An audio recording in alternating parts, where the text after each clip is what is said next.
दोम, ऐ मेरे बच्चों, ये बातें मैं तुम्हें इसलिए लिखता हूँ कि तुम गुनाह न करो। अगर कोई गुनाह करे तो बाप के पास हमारा एक मददगार मौजूद है, यानी यीशु मसीह रास्तबाज, और वही हमारे गुनाहों का कफारा है, और न सिर्फ हमारी ही गुनाहों का बल्कि तमाम दुनिया के गुनाहों का भी। अगर हम उसके हुक्मों पर अमल करेंगे तो इससे हमें मालूम होगा कि हम उसे जान गए हैं। जो कोई ये कहता है कि मैं उसे जान गया हूँ और उसके हुक्मों पर अमल नहीं करता, वो झूठा है और उसमें सच्चाई नहीं। हाँ, जो कोई उसके कलाम पर अमल करे और उसमें यकीनन खुदा की मोहब्बत कामिल हो गई है, हमें इसी से मालूम होता है कि हम उसमें हैं। जो कोई ये कहता है कि मैं उसमें कायम हूँ, तो चाहिए कि ये भी उसी तरह चले जिस तरह वो चलता है। ऐ अजीजों, मैं तुम्हें कोई नया हुक्म नहीं लिखता, बल्कि वही पुराना हुक्म जो शुरू से तुम्हें मिला है। ये पुराना हुक्म वही कलाम है जो तुमने सुना है। फिर तुम्हें एक नया हुक्म लिखता हूँ, और ये बात उस पर और तुम पर सादिक आती है, क्योंकि तारीकी मिटती जाती है और हकीकी नूर चमकना शुरू हो गया है। जो कोई ये कहता है कि मैं नूर में हूँ और अपने भाई से अदावत रखता है, वो अभी तक तारीकी ही में है। जो कोई अपने भाई से मोहब्बत रखता है वो नूर में रहता है और ठोकर नहीं खाने का। लेकिन जो अपने भाई से अदावत रखता है वो तारीकी में है और तारीकी ही में चलता है और नहीं जानता कि कहाँ जाता है, क्योंकि तारीकी ने उसकी आंखें अंधी कर दी हैं। ऐ बच्चों, मैं तुम्हें इसलिए लिखता हूँ कि उसके नाम से तुम्हारे गुनाह माफ हुए। ऐ बुजुर्गों, मैं तुम्हें इसलिए लिखता हूँ कि जो इब्तदा से है उसे तुम जान गए हो। ऐ जवानों, मैं तुम्हें इसलिए लिखता हूँ कि तुम उस शरीर पर गालिब आ गए हो। ऐ लड़कों, मैंने तुम्हें इसलिए लिखा है कि तुम बाप को जान गए हो।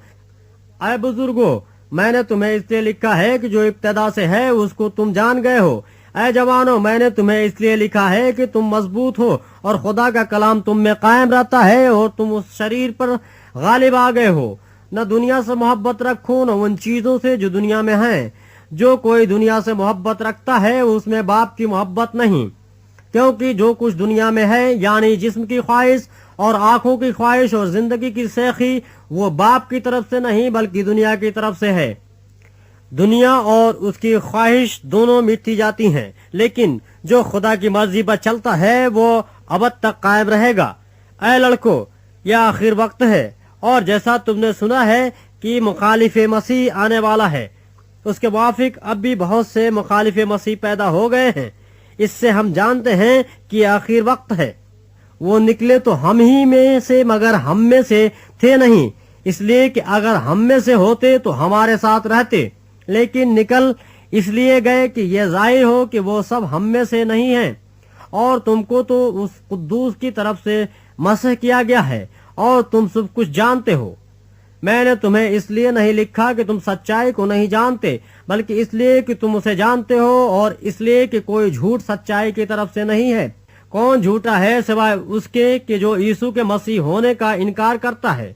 मुखालिफ मसीह वही है जो बाप और बेटे का इनकार करता है।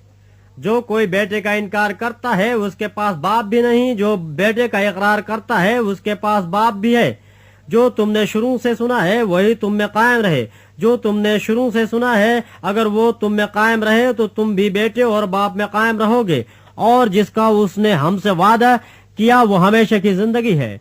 मैंने ये बातें तुम्हें उनकी बाबत लिखी हैं जो तुम्हें फरेब देते हैं, और तुम्हारा वो मसह जो उसकी तरफ से किया गया तुम में कायम रहता है, और तुम इसके मोहताज नहीं कि कोई तुम्हें सिखाए, बल्कि जिस तरह वो मसह जो उसकी तरफ से किया गया तुम्हें सब बातें सिखाता है, और सच्चा है और झूठा नहीं। और जिस तरह उसने तुम्हें सिखाया उसी तरह तुम उसमें कायम रहते हो। गस ए बच्चों, उसमें कायम रहो, ताकि जब वो जाहिर हो तो हमें दिलेरी हो और हम उसके आने पर उसके सामने शर्मिंदा न हो। अगर तुम जानते हो कि वो रास्तबाज है तो ये भी जानते हो कि जो कोई रास्तबाजी के काम करता है वो उससे पैदा हुआ है।